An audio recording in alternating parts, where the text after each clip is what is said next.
लागला, मलाही 3-4 काच कार्यक्रम होते, परंतु माझ्या जीवनामध्ये रात्री 9 वाजता एखाद्या शेतीच्या व्याख्यानात दिनेश पाटील एवढे शेतकरी उपस्थित असणार ही पहिल्यांदा मी 20 वर्षात तुमच्यासाठी जोरदार, कारण की शेती हा आपला बिझनेस नाही आहे, हे आपलं आजपर्यंत आपल्या आईवडिलांना दिलेली दौलत ज्याला म्हणून तिला आपण सांभाळण्यासाठी काय केलं पाहिजे, इथून कुठं नेलं पाहिजे यासाठी आपण हे सगळं करत आहोत. शासन कुठं आहे, काम कुठं आहे, हा वेगळा भाग आहे, परंतु त्यासाठी नियोजित करण्यासाठी आपण सगळे इथे उपस्थित आहोत. याबद्दल मी आपलं सगळ्यांचं अभिनंदन करतो. सात्विक ॲग्रो एजन्सीच्या या नवीन जागेच्या पदार्पणात उपस्थित असलेले आमचे तालुका कृषी अधिकारी मस्के साहेब, ज्यांचं सविस्तर मार्गदर्शन आपण या ठिकाणी अतिशय मार्मिकपणे आणि सुंदर ऐकलं, ते आमचे मित्र मल्टीप्लेक्सचे महाराष्ट्राचे हेड दिनेश पाटील कांबे साहेब. आणि एक शेतकरी म्हणून स्वतःची शेती कशी असली पाहिजे हे गेल्या वर्षी आम्ही नाही शिकलो, तर आमच्या नागपूर जिल्ह्यातले जेवढे काही मोठे शेतकरी होते, इवन गडकरी साहेबांपासून चरणसिंग ठाकूरांपासून खासदार आमदार सगळे मान्य भुतोडांजींच्या शेतात गेले आणि त्यांनी त्या ठिकाणी जो सोनाळा पॅटर्न उपस्थित केला कांबे पाटलांच्या माध्यमातून, डोस कसा असला पाहिजे, प्रुनिंग कट असलं पाहिजे, कटिंग कशी असली पाहिजे, बोर्डो पेस्टिंग कसं असलं पाहिजे, ड्रिंचिंग कसं असलं पाहिजे, हा एक विद्यापीठाला लाजवणारा बिझनेस सोनाळा पॅटर्न म्हणून आम्ही आमच्या सगळ्या ग्रुपवर उपस्थित केलाय. ते मान्य भुतोडाजी, उपस्थित असलेले आमचे खरेदी विक्रीचे निलेश पाटील ढोटे, आमचे बाजार समितीचे उपसभापती किशोरजी गाडवे, आमच्या किसान आघाडीचे महामंत्री या ठिकाणी उपस्थित असलेले अभिजितजी चिंचमालासपुरे, आमच्या एफपीओचे संचालक अमितजी बोरकुटे आणि आमच्या सोबत आलेली सगळी टीम. मी आपला खूप वेळ घेणार नाही, इतकंच सांगेल, मार्गदर्शन यथोचित्त झालं, पण आमचं आता सगळं काम आहे बंधूंनो मार्केटिंगवर. मी इमानदारीनं माझ्या शेती माईची शपथ घेऊन सांगतो, आपल्याकडे सगळ्याकडे संत, परंतु खरोखर इमानदारीनं हात वरून करून सांगा का 2 संत्रे रोज कोण खा, खरोखर सांगा, आपल्या आईची शपथ घेऊन खरोखर सांगा, 2 संत्रे रोज सांगा. दादांना हात वर केला, 2, 1, 3 बरोबर. विषय कसा आहे, आपण पिकवतो ना, आपण त्याचा प्रचार करतो ना, आपण फेसबुक खूप मेसेज टाकतो वेगवेगळे, अतिशय सुंदर मेसेज रोज आम्ही टाकतो काय जगातल्या सगळ्या बिमाऱ्या दूर करणारा जर कोणता फळ असेल जगात तर ते संत्रा. पण आपण काय प्रसिद्धी करतो त्याची, आपण उत्पादक आहोत, विक्रेते आहोत, पण आपण प्रसिद्धी करतो. म्हणून आज हे 20 न 22 न कोणी 18 न 16 वर आले. माझ्या इकडे 100 टन संत्रा अजून आंब्याचा. मी सांगितलं ज्या दिवशी मला रेट वाटन त्या दिवशी विकन, नाही तर विकणार नाही. पण हे परिस्थिती केव्हा येते, याचं मार्केटिंग झालं. बांगलादेशचा खूप मोठा प्रश्न होता, पाटील साहेबांना माहिती आहे, आम्ही अधिवेशनात भांडभांड करून भडलो आणि काल आमच्या उपमुख्यमंत्र्यांनी घोषणा केली 50%. मस्के साहेबांनी विचारलं, मी GR आला का, बाजार समितीला आला असेल पणनकडून, पण हा खूप लेट झालेला प्रश्न. आपण पाठवलेल्या संत्रावर राज्य सरकारनं पूर्णपणे ड्युटी माफ करून तो घेण्याचा निर्णय आता केला. 1-2 दिवसात त्याची आपल्याला सगळ्यांना सांगा लागेल, पणन विभागाला आणि अधिकाऱ्यांना, का आमची ड्युटी माफ झालेली आहे, हा संत्रा ओके करा. त्याच्यानंतरचे 2-3 मी सिट्रट इस्टेट जे आमची काटोलची त्याचा संचालक आहे, भांडून आम्ही ते आणलं, तुमच्या मोर्शीलाही झालं, बुलढाण्याला झालं.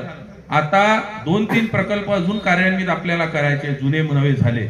आपण प्रोडक्शन खूप चांगलं करू शकतो, पण याचं मार्केटिंग करण्याची जबाबदारी सुद्धा आपल्यावर आहे आणि हे आपल्या माध्यमातून होता. आपल्यासाठी सगळ्यात आनंदाची गोष्ट, जो जुना प्रकल्प रामदेव बाबांचा कार्यान्वित नव्हता, बंद पडला होता, कांबे पाटील साहेब 8 ते 10 दिवसात माननीय गडकरी साहेब आणि फडणवीस साहेबांनी तो कार्यान्वित केला. आणि त्यांनी स्वतः सांगितलं का जगात फक्त हेच फळ एवढं स्वस्त आहे का 100 रुपये किलो खपत नाही. ज्या दिवशी 1 लाख रुपये टन, काका तुमचे हे सगळे प्रश्न गिष्ट आहे का नाही, ज्या दिवशी 1 लाख रुपये टन संत्रा आपला खपन ना, तुमचा मुलगाही म्हणन ना, नातूही म्हणन, हे रोग गिळ त्याच दिवशी दूर. मेन आहे येणाऱ्या फळातून आर्थिक उत्पन्न. आणि हे आपल्या 30 रुपयाचा 40 रुपयाचा माणूस खर्रा खाते, 40 रुपयाचा आलूगोंडा खाते, पण 2 संत्रे कोणी खात नाही. आणि हे आपणही खात नाही, नातेवाईक. आमचं एक 50 लाखाचं नागपूर शहर आहे, यानं 2 जरी खाल्ले 1 कोटी संत्रा रोज राखतात, पण आपण खात नाही. म्हणून हा एक वेगळा पॅटर्न आहे, याची मार्केटिंग प्रसिद्धी आपण केली पाहिजे, याच्यातून आपण खूप मोठं होऊया. परंतु मी आपला अनुभव एकच सांगेन का कांबे पाटलांच्या अनुभवामुळे आमच्याकडल्या गेल्या वर्षी मी 100 बागा अतिशय सुंदर केल्या आणि त्यांना जे कधी काही जे प्रॉब्लेम भेडसावत होते तेही सुंदर झाले. मल्टीप्लेक्स या कंपनीचा प्रचार करायला आम्ही उभे झालेलो नाही. मी सभापती आहे, अनेक संस्थांवर आहे, राजकीय याच्यामध्ये जिल्ह्याचा भारतीय जनता पार्टीचा महामंत्री आहे, अनेक कार्यक्रम करून आज आम्ही आलो.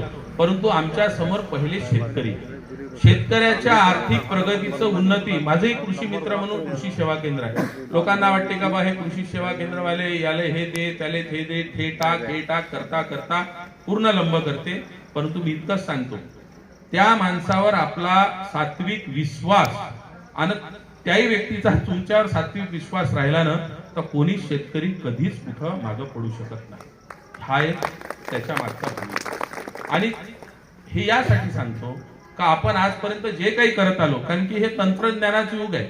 आपल्याला माहित नव्हते की एवढे मोठे कुठून काही रोग येईल, जमिनीतून आले, वरून आले, खालून आले, कुठून आले. परंतु हे नित्य नियमानं बदलणारी रोजची परिस्थिती आहे आणि सगळे सोंग उभे होऊ शकतात. शेतीवर भाषण खूप लोक देऊ शकते, अनेक नेते मोठमोठ्या आविर्भावानं भाषण देतात. शेतीचं असं झालं पाहिजे, शेतीचं तसं झालं पाहिजे.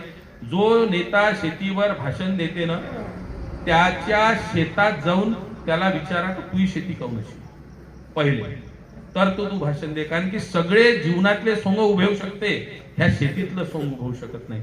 आवर्जून तुम्हाला सांगतो, कधी काही काटोलला आले तर आमच्या कृषी मित्र फार्मला निश्चित भेट द्या. माझी काही खूप मोठी शेती नव्हती, वडिलोपार्जित पूर्ण बंद पडलेली शेती. मी अतिशय सुंदर म्हणजे महाराष्ट्रात नाही देशात एवढे मोठे रेसबेड, पान बसन जमीन होती, खूप जेसीबी 3 महिने चालली, 20 एकरात बेड केले, त्याच्यावर शेती आहे. आणि एक अभिनव प्रयोग त्याच्यात मी केला, त्याच्यात चंदन लावलं. लोक हसत होते का संत्र्यात चंदन लावून काय उपयोग होणार आहे बा. परंतु तुम्हाला सांगतो कांबे पाटील साहेब, काल परवा रिपोर्ट आला आपल्या इच्छाचा, 1 लाख रुपये लिटरचं ऑइल असणारं हे चंदनाचं झाड आजपर्यंत आपल्या विदर्भातल्या शेतकऱ्यांना कधीच कळलं नाही का इतकं महाग असू शकते. परंतु या माध्यमातून आपण कृषी मित्र फार्मर प्रोड्युसर कंपनी तर्फे कर्नाटकाची KSDL Karnataka soap and detergent सगळ्यात मोठी कंपनीच्याशी करार केलेला आहे. आणि जिथं कुठं वाटत असेल कोरडो संत्रा हा आपला भागच आहे, परंतु कोरडो शेतीमध्ये चंदन असेल, वनशेती असेल, मिल्या डुबे असेल आणि आता नवीन गडकरी साहेबांना बांबूचा जो प्रयोग आला हाही करा. कारण की शेतकरी जर उभा राहिला नाही, आपल्याला सगळे मार्ग उपस्थित राहिले पाहिजे. आपल्याकडे जो मोबाईल आहे, पहिले 18 रुपयाचा एक कॉल होता, आता ठीक आहे त्याचा कॉल 0.1 वर किंवा 1 रुपयावर आला असेल. तुम्ही जर 100 कॉल दुसऱ्याला केले तुमचे 100 रुपये कटू शकते, पण तुम्हाला 100 कॉल आले तुमचा 1ही रुपया कटू शकत नाही. आणि आवर्जून शेतकऱ्यानं हे भूमिका घेतली पाहिजे का माझ्याकडे जाणारे मार्ग खूप आहे, परंतु येणारे मार्ग काय काय असले पाहिजे याची जोपर्यंत त्याची कल्पना होणार नाही, आपल्याकडे नियमित येणारे मार्ग म्हणजे सोर्सेस हे वाढवले पाहिजे.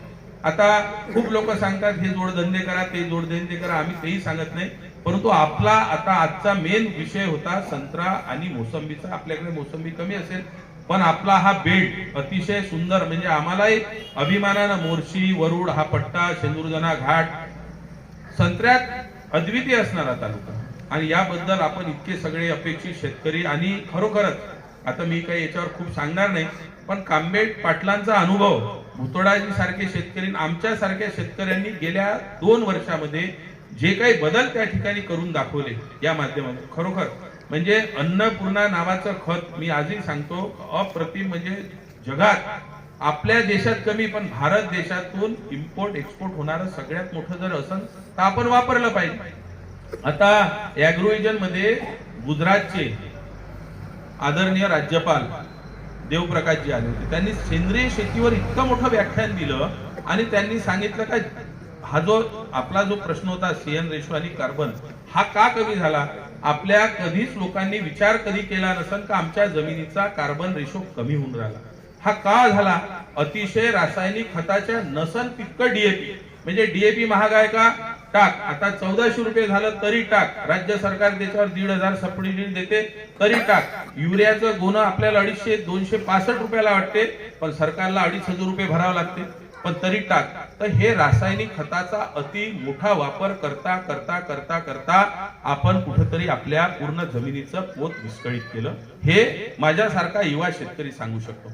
आणि तुम्हा आम्हाला सांगण्याची गरज नाही, जो नित्य नियमानं शेतीत जातो, झाडाशी बोलतो, त्यावेळेस जगद्गुरु तुकोराम महाराजांना सांगितलेला अभंग आहे का वृक्ष वल्ली आम्हा सोयरी, म्हणजे हे जे वृक्ष आहे आम्हा सोयरी म्हणजे सोयरा म्हणजे ज्याच्या इथं आपण जातो जो सोय करतो तो आमचा सोयरा.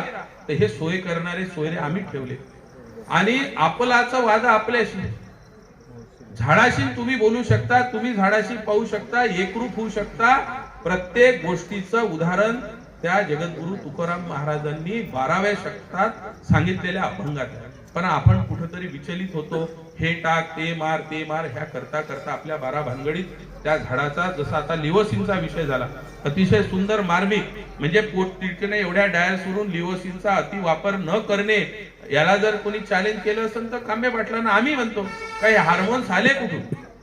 ज्यावेळेस आपण प्रकृतीशी खेळतो, प्रकृती आपल्याला कुठेतरी त्या ठिकाणी दोष देते का माझं जे सत्व होतं त्याच्यात तुम्ही बिघाड आणला, म्हणून हा गोष्टी झालेल्या आहेत. आणि म्हणूनच मी इतकं सांगेन, झाडाला जे लागते परिपूर्णता आपण करू शकतो, त्याचं आपण नियोजन करू शकतो. सुंदर त्याचं नियोजन करा, जे काही खत नियमित व्यवस्थापन आहे ते करा, 2-3 फवारे करा. आणि भुतोळाजींच्या सांगण्यानुसार जो त्यांचा आम्ही प्रेमबलच टाकला आमच्या जिल्ह्यामध्ये, अतिशय सुंदर संत्र जर टिकवायचे असेल ना, सगळ्यात मोठा रोग फायटोफेरा डिंक्या आणि त्यापासून निघालेले याच्यातून वाचण्यासाठी ह्या ज्या 3 गोष्टी सांगितल्या, जीवरस, बायजोडी आणि आपला निसर्ग आणि गोमूत्र आणि शेण, ह्याचा उपयोग करून आम्ही अनेक भागात चांगल्या केलेल्या. आपणही करा. आज अतिशय आनंद झाला की आपल्या सगळ्या लोकांमध्ये आम्हाला यायला मिळालं.